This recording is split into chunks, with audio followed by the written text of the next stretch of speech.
Jika kamu tidak tahan terhadap penatnya belajar, maka kamu akan menanggung bahayanya kebodohan. Ilmu itu seperti air.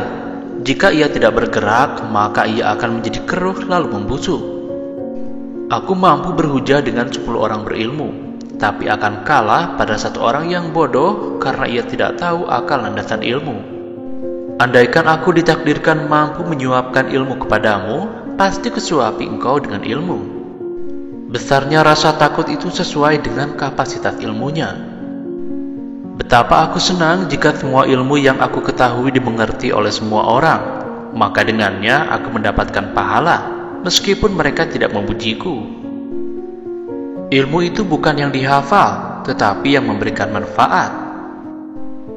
Orang yang berilmu dan beradab tidak akan diam di kampung halaman. Tinggalkan negerimu, merantaulah ke negeri orang. Orang yang mengkaji ilmu faraid dan sampai pada puncaknya, maka akan tampil sebagai sosok orang yang ahli berhitung. Dalam ilmu hadis, itu akan tampak nilai keberkahan dan kebaikannya pada saat tutup usia. Adapun ilmu fikih itu merupakan ilmu yang berlaku untuk semua kalangan, baik muda maupun yang tua, karena fikih merupakan dasar dari segala ilmu. Orang yang pandai akan bertanya tentang apa yang ia ketahui dan tidak ia ketahui. Dengan menanyakan apa yang ia ketahui, maka ia akan semakin mantap. Dan dengan menanyakan apa yang belum ia ketahui, maka ia akan menjadi tahu. Sementara orang bodoh itu meluapkan kemarahannya karena sulitnya ia belajar, dan ia tidak menyukai pelajaran. Siapa yang menghendaki kehidupan dunia, maka harus disertai dengan ilmu. Dan siapa yang menghendaki kehidupan akhirat juga harus dengan ilmu.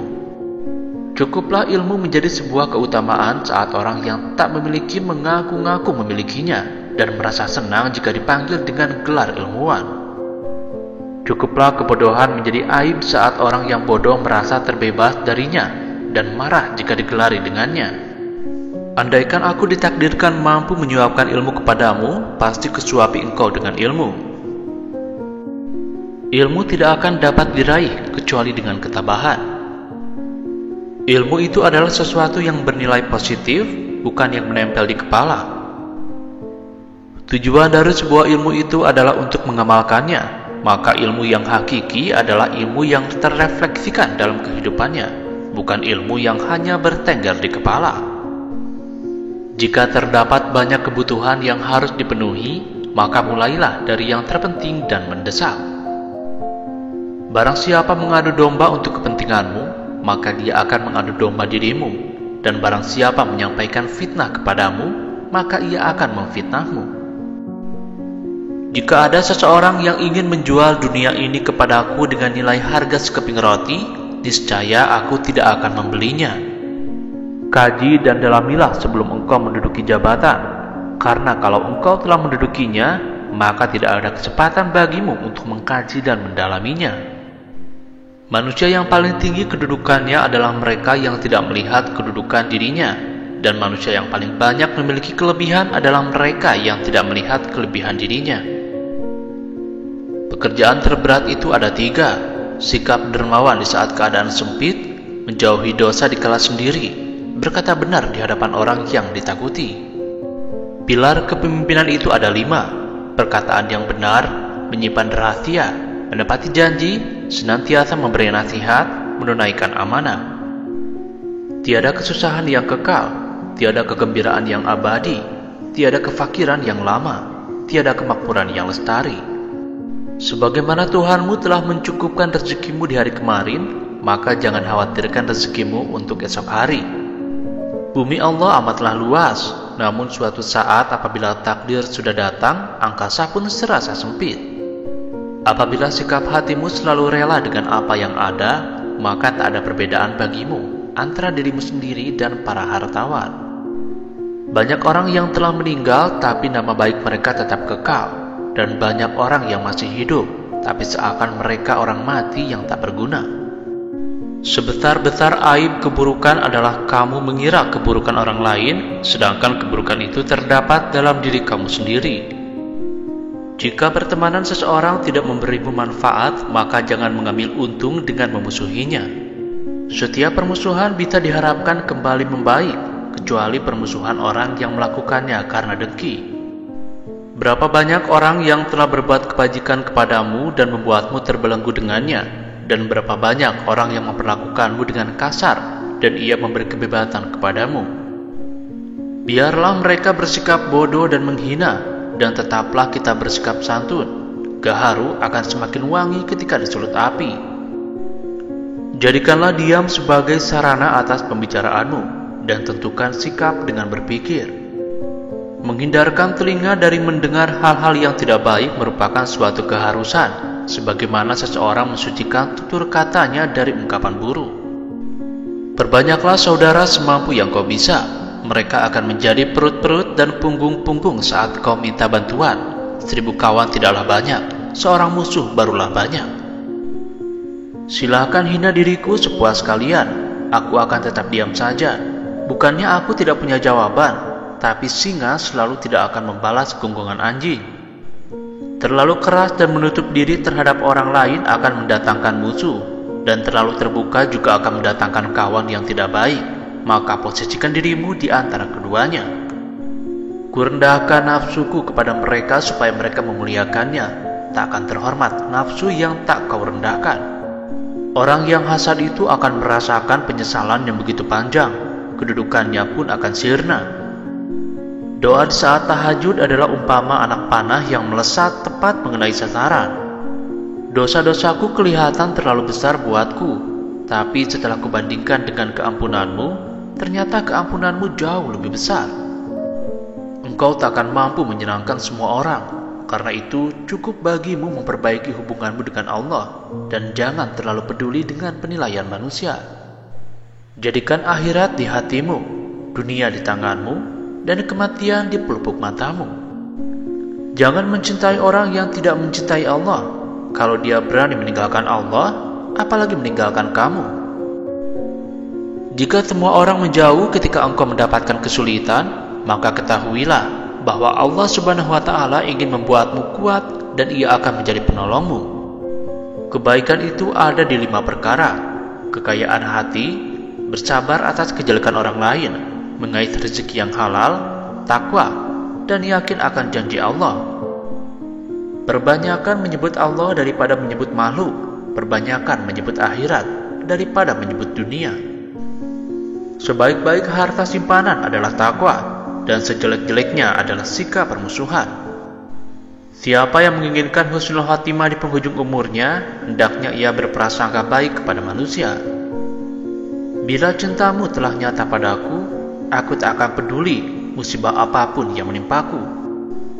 Jika semua orang menjauh ketika engkau mendapatkan kesulitan, maka ketahuilah bahwa Allah ingin membuatmu kuat dan Ia akan menjadi penolongmu. Ketahuilah sesungguhnya hidupmu di dunia ini akan sirna, dindingnya juga hilang dan hancur.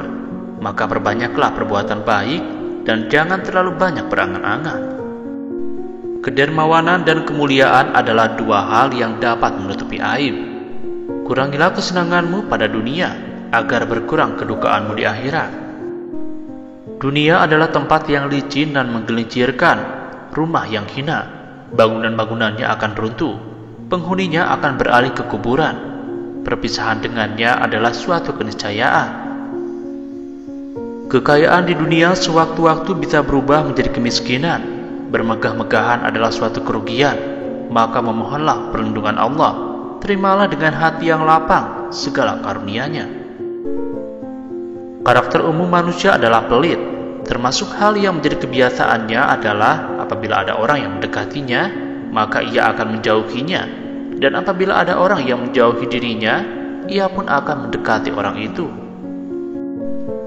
Apakah kamu tidak melihat bahwa seekor singa itu ditakuti lantaran ia pendiam, sedangkan seekor anjing dibuat permainan karena ia suka menggonggong? Maka berpikirlah sebelum menentukan suatu ketetapan, atur strategi sebelum menyerang, dan musyawarahkan terlebih dahulu sebelum melangkah maju ke depan. Jangan terpesona dengan kehidupanmu di dunia sehingga meninggalkan kehidupan akhirat. Aku berteman dengan seorang sufi selama 10 tahun. Aku tidak mendapatkan manfaat dari mereka kecuali 2 hal. Waktu adalah pedang, Dan yang kedua, penjagaan diri atas sesuatu yang tiada guna. Andai saja kamu tahu bagaimana Allah menangani urusan-urusanmu, hatimu pasti akan luluh karena begitu mencintainya. Tanda sahabat sejati, ia menjadi sahabat dari orang yang bersahabat dengan sahabatnya. Marahnya orang yang mulia bisa terlihat dari sikapnya, dan marahnya orang yang bodoh terlihat dari ucapan lisannya. Setiap orang pasti ada yang mencintai dan ada yang membenci. Karena engkau tidak dapat menghindarkan dari dua hal tersebut, maka bergabunglah bersama orang-orang yang taat kepada Allah. Orang paling tertipu adalah yang merendah di hadapan orang yang tidak menghargainya, yang mencintai orang yang tidak bermanfaat baginya, yang bangga dengan pujian orang yang tidak mengenalnya. Bila engkau bingung pada dua makna dan tak tahu mana yang salah dan mana yang benar, maka hindari hawa nafsu, sebab hawa nafsu menuntun jiwa kita kepada sesuatu yang tercela. Bekal paling merugikan untuk dibawa ke akhirat adalah permusuhan. Singa jika tidak keluar dari sarangnya, ia tidak akan mendapatkan makanan. Begitu juga dengan anak panah. Jika tidak meluncur dari busurnya, anak panah tersebut tidak akan mengenai sasaran. Yang paling nampak pada diri manusia adalah kelemahannya. Maka barang siapa melihat kelemahan dirinya sendiri, ia akan menggapai keseimbangan terhadap perintah Allah. Jika telah ada akar yang tertanam dalam kalbu, maka lidah akan berperan sebagai pemberi kabar cabangnya. Apabila kalian memiliki teman yang membantumu dalam ketaatan, maka genggam erat tangannya, karena mendapatkan seseorang sahabat itu sulit, sedangkan berpisah darinya itu mudah. Kekenyangan dapat memberatkan badan, mengeraskan hati, mengusir kecerdasan, mengundang tidur, dan melemahkan semangat ibadah. Jagalah lidahmu, wahai manusia, jangan sampai ia mematukmu, karena ia adalah ular. Tiada kesusahan yang kekal, tiada kegembiraan yang abadi, tiada kefakiran yang lama, tiada kemakmuran yang lestari. Aku tidak pernah berdebat dengan seseorang dengan tujuan agar dirinya mendengar apa yang salah, atau untuk mempermalukan dirinya dan menang berdebat atas dirinya. Setiap kali diriku menghadapi lawan dalam debat, aku hanya berdoa dalam hati, "Ya Tuhan, tolonglah dia agar kebenaran dapat mengalir dari hati dan lidahnya, dan semoga kebenaran ada di pihakku. Semoga dirinya mungkin dapat mengikutiku, tetapi apabila kebenaran ada di sisinya, maka aku mungkin akan mengikutinya." Dirimu menganggap bahwa kamu tidak lebih dari sebuah badan. Sesungguhnya di dalam dirimu ada sesuatu yang lebih besar dari semesta. Takabur, sombong, adalah akhlak tercela. Cahaya hati diperoleh dengan menjauhi maksiat dan meninggalkan sesuatu yang tidak bermanfaat. Kenyang itu akan membuat badan jadi berat, mengeraskan hati, menghilangkan kecerdasan, mengajak tidur, dan melemahkan ibadah. Kesabaran merupakan akhlak mulia, yang dengannya setiap orang dapat menghalau segala rintangan. Satu hal yang dapat menyia-nyiakan orang yang berilmu dan yang dapat menghilangkan posisinya sebagai seorang alim adalah ketika ia tidak mempunyai kawan. Keridhaan semua manusia adalah suatu hal yang mustahil untuk dicapai, dan tidak ada jalan untuk terselamatkan dari lidah mereka. Maka lakukanlah apa yang bermanfaat untuk dirimu dan berpegang teguhlah dengannya. Jika engkau tak bisa tepat berbuat baik kepada orang yang bertakwa, maka berbuat baiklah kepada orang yang takut dosa. Cukuplah engkau bagiku, dan cukuplah engkau bagi hatiku. Jika aku memiliki keagungan, sesungguhnya itu berasal dari keagunganmu. Orang bodoh yang berakal nilainya sama dengan orang cerdas yang pelupa. Barang siapa mengaku dapat menggabungkan dua cinta dalam hatinya, yaitu cinta dunia sekaligus cinta Allah, maka dia telah berdusta. Betapa aku senang jika semua ilmu yang aku ketahui dimengerti oleh semua orang, maka dengannya aku mendapatkan pahala meskipun mereka tidak memujiku. Siapa yang memberi nasihat saudaranya di tempat yang sunyi, maka ia telah melakukan perbaikan pada dirinya. Dan siapa yang memberi nasihat saudaranya di tempat keramaian, sesungguhnya ia membuka aib dan mengkhianatinya. Bagian dari bencana itu ketika engkau mencintai, sementara orang yang kau cintai tidak mencintaimu. Mintalah bantuan kepada diam jika ingin bicara. Mintalah bantuan kepada nalar jika ingin mengambil keputusan. Adalah kesengsaraan saat kau mencintai seseorang dan orang yang kau cintai itu ternyata mencintai orang lain. Atau saat kau ingin berbuat baik kepada seseorang namun ia justru ingin mencelakaimu. Banyak orang yang mengatakan mencintai wanita itu sangat menyiksa, tapi sebenarnya yang sangat menyiksa itu adalah mencintai orang yang tidak mencintaimu. Hatiku merasa lega mengetahui bahwa apa yang telah ditakdirkan untukku tidak akan pernah luput dariku, dan apa yang telah luput dariku berarti memang tidak pernah ditakdirkan untukku. Rendah hati melahirkan cinta, qanaah melahirkan kenyamanan. Akan dianugerahi rasa suka kepada 3 hal: bergaul ramah dengan sesama, tidak melakukan sesuatu secara terpaksa, dan mengikuti jalan tasawuf. Barang siapa yang ingin menjadi seorang pemimpin, niscaya kedudukan yang didambakannya itu akan meninggalkannya, dan jika ia telah menduduki jabatan, maka ia akan ditinggalkan banyak ilmu.